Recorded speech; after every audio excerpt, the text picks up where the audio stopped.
샤랄라한 DJ 샤디와 함께하는 달콤한 시간. 사람에 휘둘리지 않고 나를 지키는 법. 불행한 관계 걷어차기.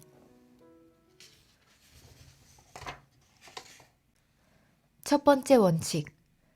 감정의 찌꺼기를 남기지 마라. 눈물도 죄가 될 수 있다.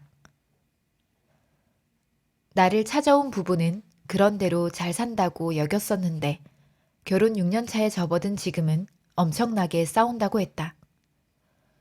그야말로 권태기를 맞이한 것 같다고 하면서도 아이들이 있으니 이 고비를 잘 넘겨야 할 것 같아 상담을 받기로 했단다. 그들에게 상담을 받게 된 구체적인 이유를 묻자 남편이 고개를 흔들며 아내가 툭 하면 눈물을 주룩주룩 흘린다고 말했다. 처음에는 그런 모습을 보면 자기가 여자를 울리는 천하의 못된 남자가 되는 기분이 들어 앞뒤를 가릴 새도 없이 아내를 구슬리고 맞춰주며 양보했단다. 그런데 어느 순간부터 그렇게 하는 게 지겨워지더니 이제는 아내가 우는 모습을 보기만 해도 천불이 나며 역겨움이 일어난다고 했다. 불만이 있으면 말을 하지 울기는 왜 우냐는 것이었다. 남편의 이러한 푸념이 채 끝나기도 전에 옆에 있던 아내는 수도꼭지처럼 두 볼에 주룩주룩 눈물을 흘리며 저절로 눈물이 나오는데 그것마저 억지로 참아야 하냐며 반박했다. 다른 것도 아니고 감정의 표현마저 억제하고 간섭하면 자기는 살 수 없다고 그야말로 눈물로써 항변했다. 이런 식으로 두 사람은 집에서 하던 행동을 앞에서도 반복하며 싸웠다. 그렇게 옥신각신하다가 남편이 나를 바라보며 번번이 이런 식으로 다퉜는데 더 이상은 견딜 수 없어 상담이라도 받고 개선하든지 아니면 헤어지든지 단판을 짓고자 내게 왔다고 했다. 남편의 요구는 불만이 있으면 사람을 옥죄는 식으로 눈물을 질질 짜지 말고 말을 하라는 것이었고 아내는 눈물이 저절로 나는데 그것을 그냥 봐주면 되지 왜 그렇게 억압하려 드느냐는 것이었다. 나는 양쪽의 푸념을 듣다가 아내에게 어린애도 아니고 조만간 40대가 될 어른일 뿐만 아니라 아이를 둔 엄마인데 왜 그리 우느냐고 물었다. 그러자 그녀는 자기는 조금만 불편해도 그렇게 눈물이 난다고 대답했다. 나는 다시 무엇이 그리 불편하냐고 물었다. 이렇게 되묻자 그녀는 멈칫하다가 양육도 힘들고 다른 아이의 엄마들과 어울리는 것도 힘들고 남편이 회사에서 늦게 귀가하는 것도 힘들다며 여러 가지 이유를 나열했다. 그녀가 이렇게 일상의 자잘한 것들을 나열하는 것을 듣고 나는 산다는 것 자체가 힘이 드는 것, 즉 숱한 수고를 필요로 하는 것이 아니냐고 다독였다.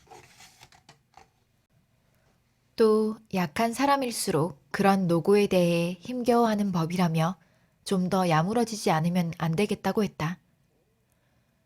그러면서 힘든 게 있으면 말로써 도움을 청해야지 물음으로 처리하는 것은 미숙한 방식이라고 일렀다. 그랬더니 그녀는 어려서부터 자기는 그렇게 울었고 또 그렇게 실컷 울고 나면 가벼워진다고 답했다.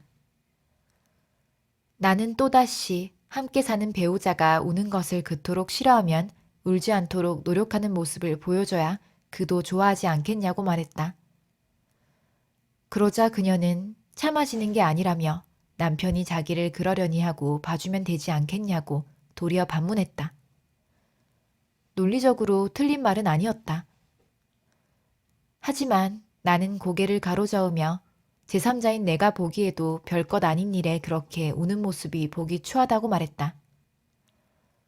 추하다는 과격한 표현에 그녀가 화들짝 놀라며 나를 냉랭하게 쏘아봤다.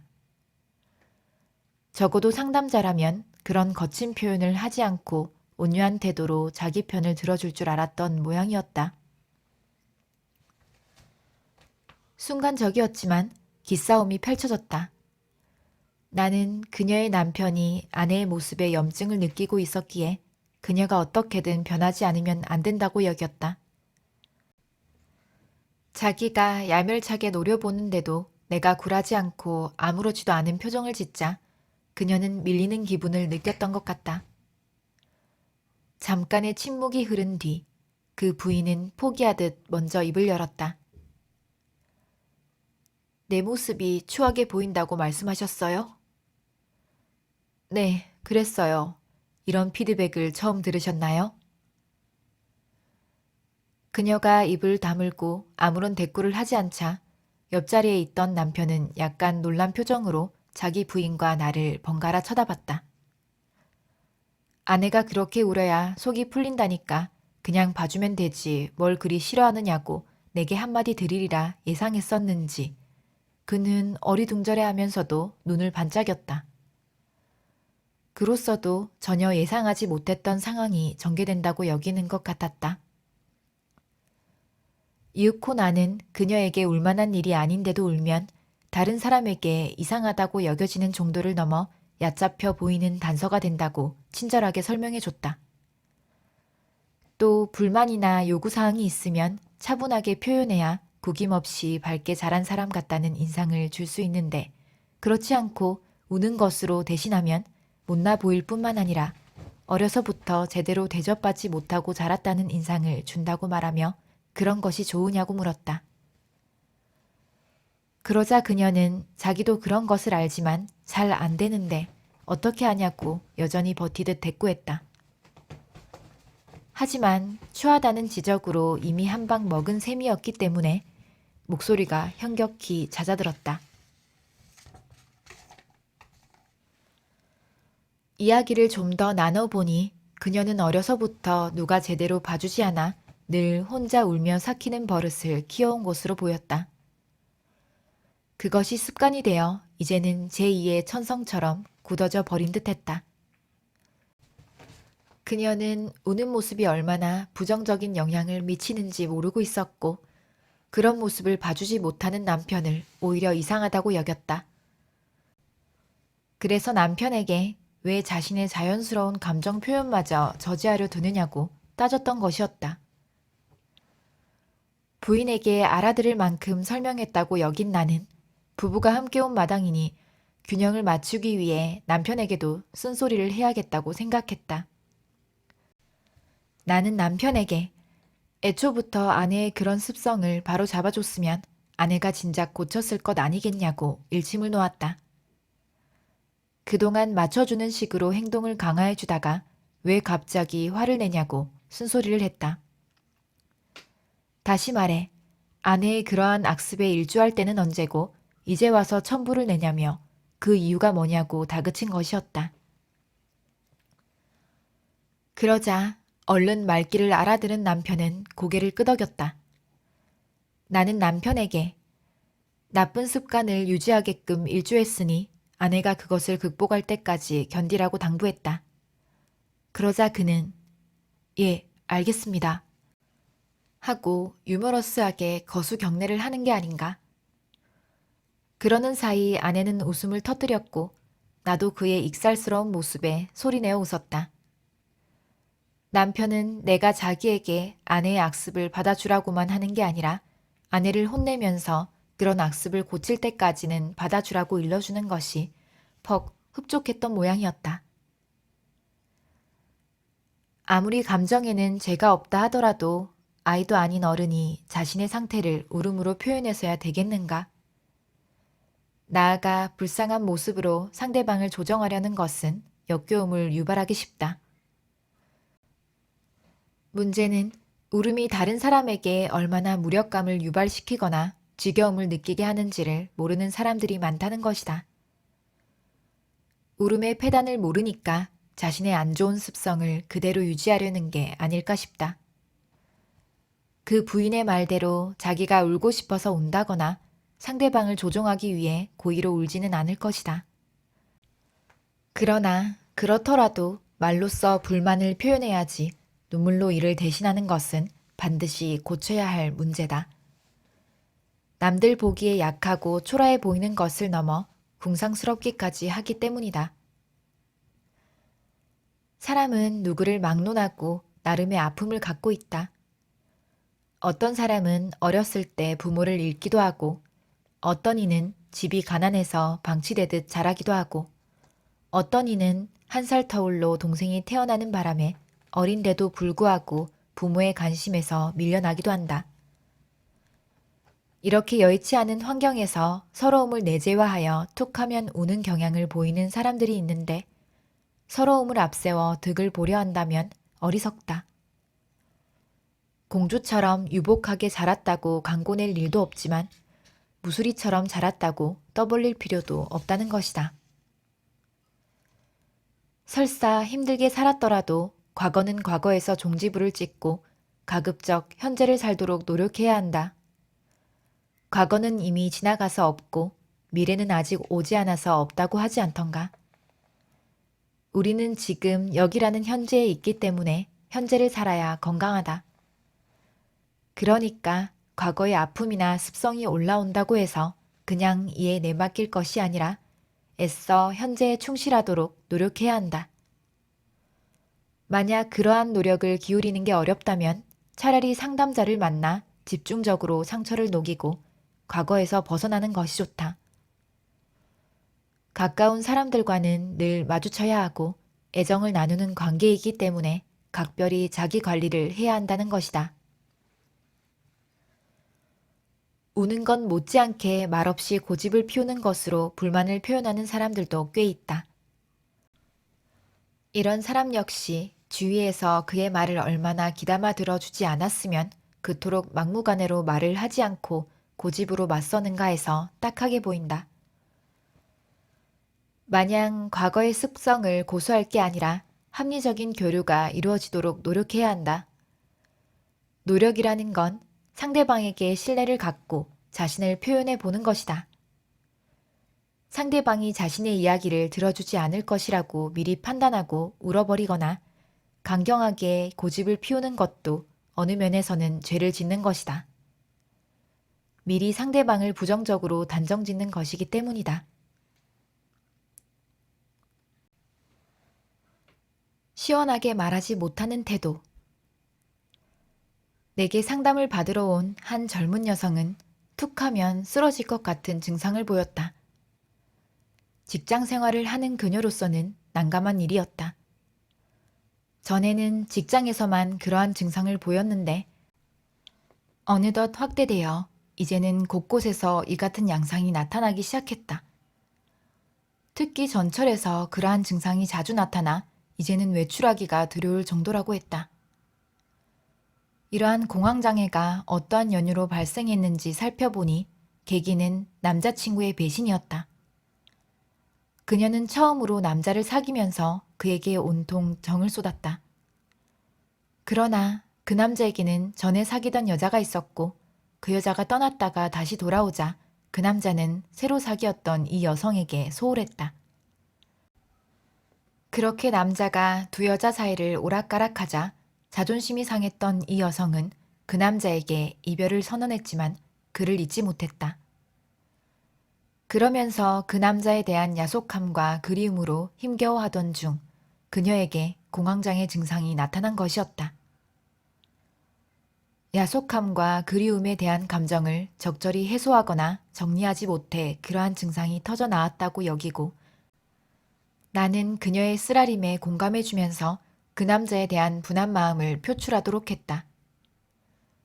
하지만 멍석을 깔아줘도 그녀는 화끈하게 자신의 속내를 표현하지 못하고 눈만 껌뻑거리거나 다른 말을 하는 둥 밋밋한 반응을 보이기 일쑤였다. 나는 그녀의 이러한 패턴, 즉 시원하게 말하지 못하는 태도가 남자친구에게 썩 매력적으로 비치기 어려웠겠다고 말하며 자극을 줬지만 그래도 그녀는 여전히 자신의 솔직한 감정을 잘 표현하지 못했다. 좋으면 좋다고 싫으면 싫다고 말하는 게 얼마나 싱그러운 태도인가. 매력이란 적절하면서도 합당하게 희로애락의 감정을 표현하는 가운데 발산되는 것이다. 하지만 어려서부터 억압하는 것을 습관화했던 그녀는 아무리 자극을 줘도 좀처럼 솔직한 감정을 살려내지 못했다. 아직 젊은 나이인데도 아무런 고조 없이 말하는 태도가 단조롭게 비쳤다. 다른 한편 그녀를 일깨우기 위해 나는 그녀가 어떻게 하다 그렇게 밋밋한 애늙은이처럼 됐는지를 틈틈이 분석해서 일러줬다. 내가 들려준 해석은 이렇다. 그녀는 병약한 오빠로 인해 어려서부터 어머니를 차지할 겨를이 없는 상태로 자라느라 상당히 외로웠다는 것이었다. 어렸을 때는 순수한 어린아이로서 솔직하게 불만을 터뜨려 보기도 했었지만 그것이 받아들여지지 않으니까 자신의 불만을 깊숙이 묻어버리는 습관을 발달시켰다며, 즉 외로움을 의식하고 있기에는 너무 괴로우니까 자신도 모르게 자꾸 이를 밀쳐냈다고 알려줬다. 그 결과 감정이 거의 죽어있어 슬퍼도 소리내어 울지 못하고 좋아도 신나게 웃지 못하는 성격의 소유자가 됐다고 했다. 대체로 어머니를 다른 형제에게 빼앗기면 껌 대신 닭이라고 대신 아버지라도 붙잡는데 그녀는 아버지가 멀리 외국에 있었던 탓에 그러지도 못했다. 공부를 잘하면 인정해주는 한국 사회에서 그녀는 성적으로 인정받음으로써 학창 시절을 버텨냈다. 그러나 사회에 나와서는 그러한 무기가 통용되지 않아 힘들어하던 차에 연애 사건에서 그녀 안에 내재되어 있던 취약성이 터트려진 것으로 보였다. 연애를 하다가 서로 맞지 않으면 헤어질 수도 있는데 양다리 걸치는 남자친구를 참을 수 없어 이별을 고하고 나서도 미련을 떨쳐내지 못하는 것은 그만큼 중심이 약하다는 증거였다. 나는 이러한 것들을 그녀에게 상세히 말해줬다. 하지만 내가 아무리 공감하거나 해석을 해줘도 그녀는 좀처럼 첫사랑인 그 남자를 단념하지 못했다. 그러면서도 내가 하는 말에 정말 그런가? 하는 뜨뜻미지근한 태도로 일관했다. 나로서도 답답한 노릇이었지만 어쩌겠는가. 그녀가 준비될 때까지, 즉 그녀가 어느 정도 힘이 생겨날 때까지 어머니나 이모처럼 옆에 있어주는 일밖에 달리 방법이 없었다. 그렇게라도 해서 그녀가 막막함을 덜 느끼게 된다면 그만큼 공황장애가 적게 나타날 것이라고 생각하며 견뎠다. 그녀가 나의 말을 좀처럼 귀담아 듣지 못하는 가운데 그 남자가 옛 애인과 헤어지고 다시 이 여성에게 연락을 해왔다. 이 소식을 접한 나는 그녀에게 한 번 깨진 신뢰는 좀처럼 회복되는 게 아니라며 회의적인 반응을 보였지만 그녀는 그 남자를 다시 만나기로 했다. 내가 아무리 말해도 그녀에게는 자신의 미련이 더 중요했다. 하지만 그동안 상담을 받으며 이런저런 말을 많이 나눴던 덕분인지 그녀는 전과는 달리 그 남자에게 자신의 감정이나 생각을 제법 솔직하게 말했다. 그러자 그 남자는 이 여성이 전처럼 마냥 순하게 있지 않고 자기 주장을 하기 시작하니 감당하지 못하는 것 같았다. 그렇게 갈등하는 과정에서 이 여성은 그 남자가 아주 이기적인 사람이라는 것을 확실하게 확인할 수 있었다. 어느 날 그녀는 내게 말했다. 상담을 받기 시작한 지 거의 1년 만이었다. 부모에 대한 삐친 마음으로 아무도 믿지 않고 혼자 생각하고 결정하는 습관을 갖게 됐던 것 같아요. 그렇지만 홀로 끙끙대는 태도에 저 자신도 지친 상태라 조금이라도 불편한 일이 생기면 곧바로 쓰러질 것 같은 증상으로 불만을 드러내고는 온통 그것에 대한 걱정에 매달려 정신없이 살았어요. 이런 말을 들으며 나는 길게 숨을 내쉬었다. 그녀가 마침내 전반적인 맥락을 이해하게 됐다는 사실에 반가운 마음이 들었다. 그래서 좀 더 욕심을 내보자는 심정으로 그녀에게 물었다. 앞으로 어떻게 해야 그런 증상에서 확실히 벗어날 수 있을 것 같아요? 이제는 참고 싶지 않아요. 혼자 생각하고 판단하고 체념하는 버릇을 고치기 위해 자꾸 사람들과 어울리면서 그때그때 생겨나는 불만이나 서운한 점을 말해야겠어요. 이제야 비로소 그런 생각이 듭니까? 이로써 길고 길었던 그녀와의 여정에 종지부를 찍었다. 매사에 뜨뜻미지근한 그녀는 자신의 목소리를 내기 시작하면서 툭하면 쓰러질 것 같은 증상에서 서서히 벗어나기 시작했다. 사실 그녀가 힘써야 할 작업이 이 정도에서 끝나는 것은 아니다. 지금까지의 상담이 오랫동안 잡혀있던 다리를 펴도록 해주는 것이었다면 앞으로의 과업은 다리 근육을 길러 굳건하게 걸어가도록 하는 것이라고 본다. 즉, 앞으로 더 열심히 하여 다리를 튼튼하게 만들어야 한다는 것이다. 어떤 것에서든 주체적으로 되려면 부단한 노력을 기울여야 하기 때문이다. 주체적으로 산다는 것이 실생활에서 어떠한 모습이겠는가? 그것은 다름 아니라 당당하게 자기 목소리를 내며 사는 것이다. 그런데 이렇게 자기 목소리를 내는 건 어느 날 갑자기 이뤄지는 게 아니라 조금씩 자신을 표현하는 데서 시작된다. 주저하지 않고 표현하면 발전할 수 있는 이유는 표현하는 즉시 피드백을 받을 수 있다는 데에 있다. 즉, 표현이 잘못됐다고 지적을 받으면 수정하면 되고, 표현이 적절할 때에는 광화를 받아 점점 더 탄력을 받게 된다. 자신감이란 바로 이런 과정을 통해 형성되는 것이므로 성장이란 다름 아니라 자기 표현에서부터 비롯된다고 해도 과언이 아니다.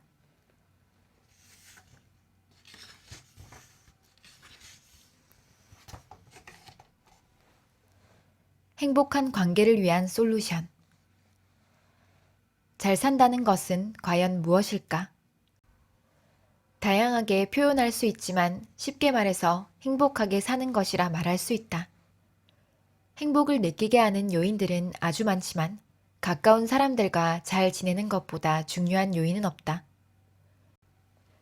누구든 가족을 비롯한 주위 사람들과 원만하게 지내면 사는 게 즐겁고, 그렇지 못하고 갈등하거나 마찰을 빚으면 고통스러워한다. 이렇게 우리 삶에서 인간관계는 매우 중요한데도 의외로 사람들은 이것의 중요성을 잘 모른다. 이렇게 중요한 인간관계에서 대부분의 문제를 일으키는 것은 불만족에서 기인한 분노다. 내재화된 분노가 어떤 형태로든 튀어나와 문제를 발생시키는 것이다.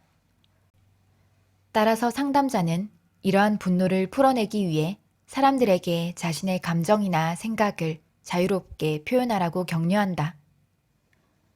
그러한 과정에서 지지나 공감을 받는 사람들은 자신이 이해받는 듯한 기분이 들고, 이에 따라 점차 자신을 표현하게 됨으로써 응어리진 감정들을 녹이게 된다.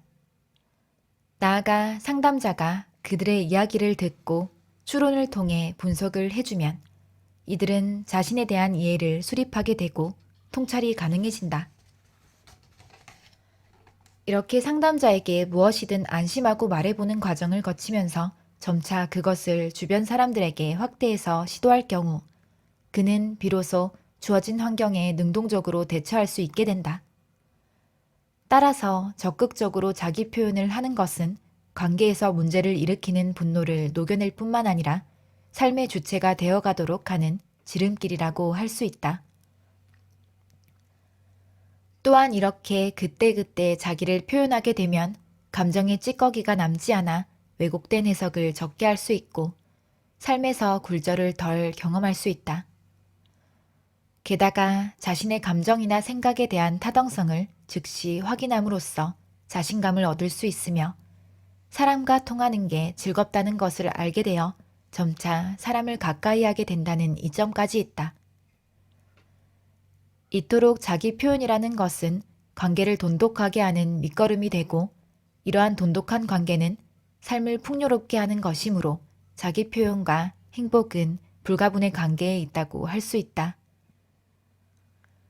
그런데 이러한 이점들을 잘 알아도 두려움이 커서 입을 열기가 어렵다고 하는 사람들이 있다. 이러한 사람들은 상대를 판단하거나 비난하는 식의 표현보다 자신의 감정을 표현하는 식의 나 전달법을 사용하는 게 안전하다. 나 전달법이란 나를 주어로 해서 상대에게 나의 감정과 생각을 이야기하는 방법으로 이는 평가가 아니라 단지 자신의 상태를 알릴 뿐이기 때문에 위험이 적다. 나 전달법으로라도 자신을 표현하면 자신을 지키는 동시에 상대방이 자신의 경계를 함부로 넘는 것을 제지할 수 있어 서로를 살리는 윈윈 관계가 될 수 있다.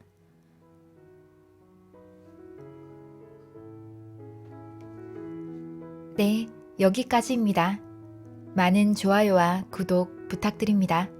감사합니다.